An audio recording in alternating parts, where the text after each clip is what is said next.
contar a história de Niterói, passando pela fusão e suas consequências. No bate-papo agradável, ex-vereadores contam suas contribuições para a política da cidade e do país. A fusão prejudicou Niterói? A política do passado é diferente da atual? Vamos saber de tudo isso com seus personagens reais. Fico muito feliz desses homens públicos estarem participando da comemoração da Câmara Municipal de Niterói. Aproveitem a riqueza da história da nossa cidade. Você é o nosso convidado. Esse programa foi feito para você. Eu militava muito no esporte e na área de lazer e achava que o João era um bairro muito atrasado. Houve uma sugestão para que eu ingressasse no movimento democrático brasileiro. Ganhei a eleição no primeiro mandato. Aquilo para mim foi uma surpresa, porque eu não pensei que eu tinha tantos amigos aqui. Minha responsabilidade era muito grande e que as pessoas não iam só votar em mim porque eu era filho de José Vicente Sobrinho. Me elegi até, me recordo, com 1.654 votos. Eu me elegi pelo partido MDB. Mal tirei o título, que tirava com os 18 anos. Eu já queria que eu fosse candidato a vereador. Porque meu negócio era médico e fiz 2 faculdades. A história de Niterói é marcada por grandes mudanças políticas. A cidade já experimentou as vantagens de uma capital e também as dificuldades de se reinventar e recomeçar. Os políticos dessa época puderam sentir na pele essas oscilações: ditadura, fusão e ponte. Resgatamos um pouco do passado com vereadores que participaram dessas transformações. Além da importância histórica desses depoimentos, é também uma homenagem que a Câmara de Vereadores de Niterói faz a todos. Como era a política do passado? Fazer política hoje é diferente?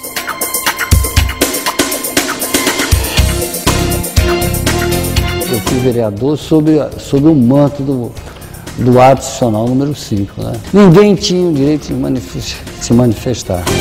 E os vereadores, aqui em Niterói, por exemplo, sempre tiveram muita coragem, né? Sempre desempenharam um papel em defesa dos interesses da cidade, sem abrir mão do direito da luta pela democracia, que foi conquistada em 1985. Olha, em 1972 até 1985, bastante significativos momentos de luta, né?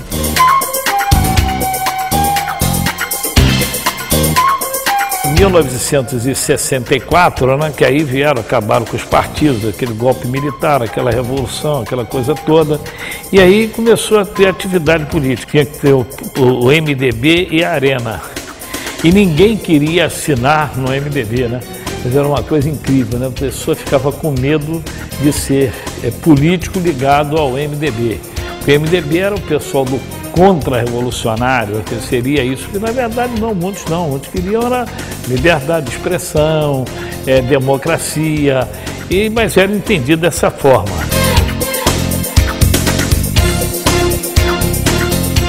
A política hoje é muito mais de tecnologia do que propriamente da sua ligação com o eleitor. O vereador ele era obrigado a ir procurar o eleitor. Você cumpria a determinação do partido. O partido fazia uma ata e até uma votação. O partido fazia uma ata. Se deixasse questão que você tinha que dizer sim, era sim. Se tiver que não, era não. Você respeitava a condição partidária.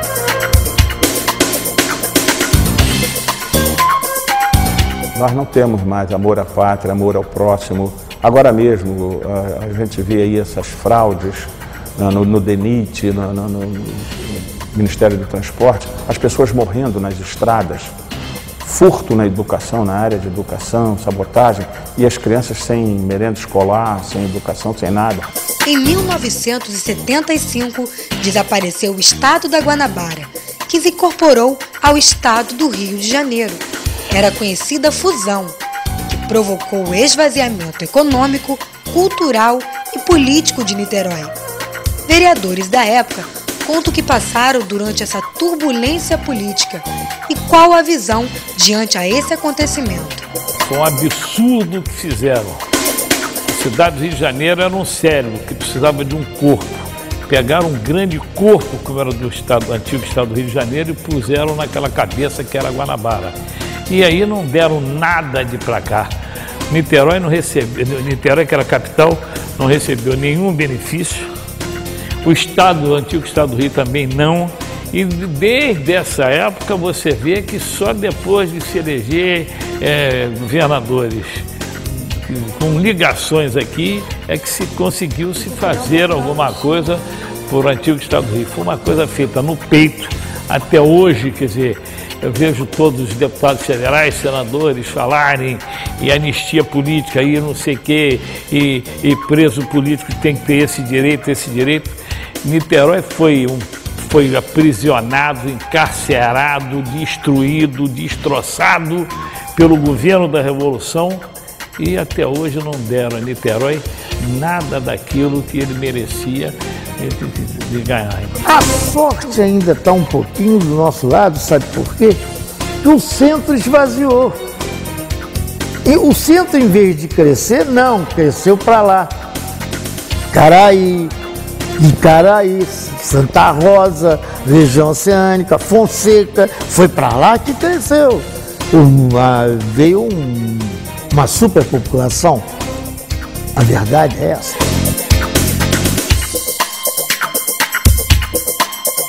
Nós tínhamos as secretarias de Estado em Niterói. Você, como vereador, da época que eu era, eu ia ao secretário pedir alguma interferência para algo em prol do nosso município e era atendido prontamente. Já no Rio de Janeiro, você não conseguia falar com o secretário, tinha que marcar audiência e não conseguia essa audiência.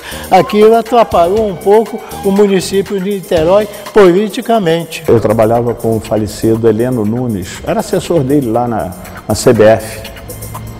E ele disse assim, Adilson, olha aqui, era tarde já da noite, a gente estava despachando, fusão Estado do Rio com Guanabara. A própria ponte, porque eles davam a entender que haveria fusão, porque um dia uma autoridade federal disse, será assinado no meio da ponte de Niterói um documento de alta importância para o Estado do Rio. A fusão vai ser porque sempre na Guanabara o PMDB, a oposição, ganha a eleição.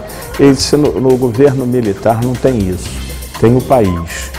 Não tem nada de política. Se acabarem com o Guandu, o Rio de Janeiro morre de sede. Você já pensou que se cortarem as redes de Furnas e outras que por ali vêm, a Guanabara não vai ter mais energia? E os alimentos que passam pela Dutra e vêm da Serra Fluminense? O Rio de Janeiro perderá, a Guanabara perderá isso tudo. Não vai ter alimento, não vai ter água, não vai ter energia elétrica. Então a fusão é estritamente por uma questão de segurança pública. Segurança nacional. Todos os atos da ditadura foram questionados e resolvidos, menos da fusão.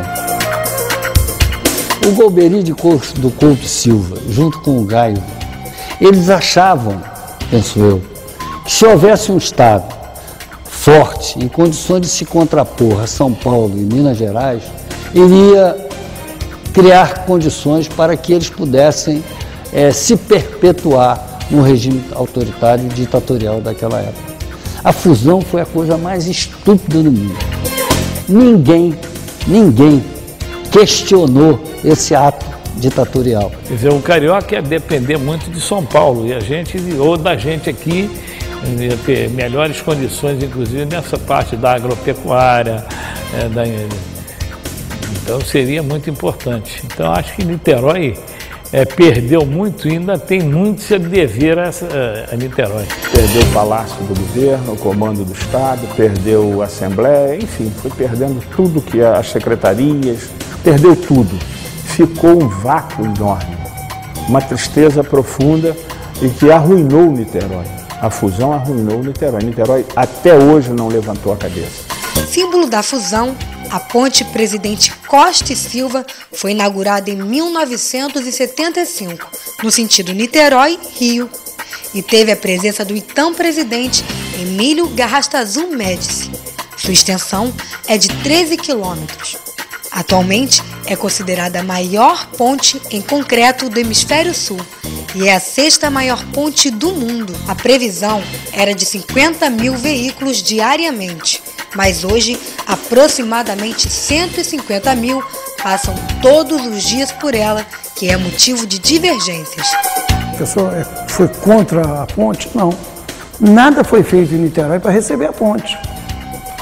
A ponto de não prepararam Niterói, em contrapartida do Rio, teve linha vermelha, linha amarela, tudo que você pode imaginar foi feito no Rio. Em Niterói não foi feita uma passarela, na Amaral Peixoto nem na Marquês do Paraná. Há dias após a inauguração da ponte, foi cortado um pedaço do prédio do Bombeiros, foi cortado um prédio da antiga SEDAI, hoje Águas de Niterói, e um prédio na esquina da Amaral Peixoto. E o caos. Daí é fruto porque uma pessoa entra em Niterói que não vem para Niterói, vai para o Cabo Frio, vai para São Gonçalo. O DR chamou, inclusive, o prefeito, mandou que o prefeito mandasse técnicos para lá para fazer um estudo. E nesse estudo tinha muitas obras a fazer. Uma delas era a triplicação da contorno. Outra era o alargamento da Alameda São Boaventura. A cidade não estava preparada para isso. E eles não prepararam a cidade para isso. Você vê que as ruas continuam estreitas. E o que é pior, hoje o governo do estado não está dando essa assistência que tinha que dar aqui. Qual é o benefício que ela trouxe para o município e o que ela ganhou com isso? Que não seja o túnel que liga Icaraí a São Francisco, que foi... ganhou muito pouca coisa, porque não fizeram, preferiram ligar os dois Mocanguê do que fazer o viaduto que está no projeto, o viaduto que ligava a ponte direto ao Largo do Moura. O Largo do Moura é o final da Alameda São Boaventura, ali era o Largo do Moura, era o início da RJ, o início da rodovia estadual. Niterói não teve força política suficiente para que as obras da Ponte Rio-Niterói pudessem contribuir para o desenvolvimento da cidade. A difusão é possível? Niterói teria capacidade de se manter sozinho? Isso já vem sendo falado há anos e mais anos. Eu sou favorável que haja essa difusão, que fique no estado do Rio novamente separado e que Niterói passe a condição de capital do estado. Seria a melhor coisa, mas seria, mas não vai acontecer. Porque as lideranças maiores do Rio de Janeiro jamais vão deixar isso acontecer. Mas que seria melhor para Niterói, para o antigo estado do Rio. Eu gosto do petróleo do Rio de Janeiro, só é grande no Rio de Janeiro, porque ele é capital. Se ele fosse um município normal, não teria esses royalties não, assim, desse tamanho não, porque a maioria dos estados estão aqui, não estão no Rio de Janeiro. Não foi política o negócio, quer dizer, política foi, porque a política dentro da ciência é um negócio amplo, não é?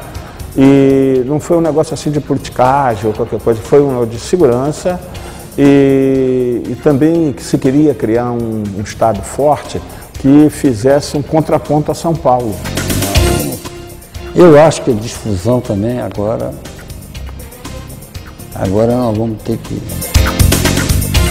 Saudade. Me emociona, eu não consigo vir aqui. Eu tenho É porque a gente sabe, né? Aquele costume de 40 anos ali naquela tribuna, né? Mexe muito, mexe. Parte da minha vida eu me dediquei a esta casa, mas eu tenho essa compensação. Os meus amores estão todos aqui. Seria mentir da minha parte se eu não dissesse que eu tenho. Eu tenho muita saudade da minha atividade, mas não desejo retornar, não. Eu inicialmente ficava, né? Eu moro aqui próximo. Eu vinha, fica lá saudoso, olhando os funcionários, abraçando. Eu estou com 73 anos de idade. Eu acho que a vez de vocês jovens, vocês têm muita coisa boa para dar para essa cidade. Um presente para a Câmara.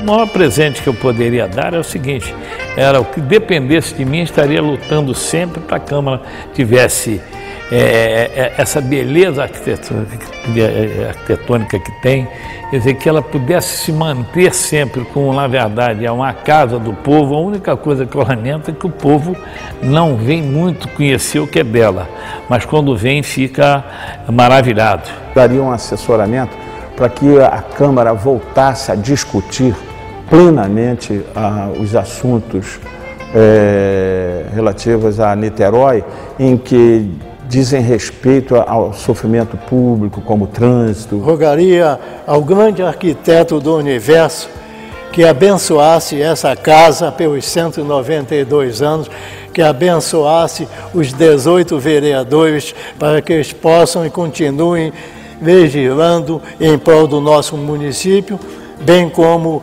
abençoando os funcionários desta casa. Havia uma eleição e trouxesse homens honrados, de saber da credibilidade, do passado desta casa, dos homens que aqui passaram. Hoje eu vejo o atual presidente desenvolvendo todo um projeto de audiências públicas, né, possibilitando uma manifestação democrática, né, e participação, o que antigamente não acontecia, né? Se você não tem o passado, você não tem nada para mostrar aos seus filhos, seu neto.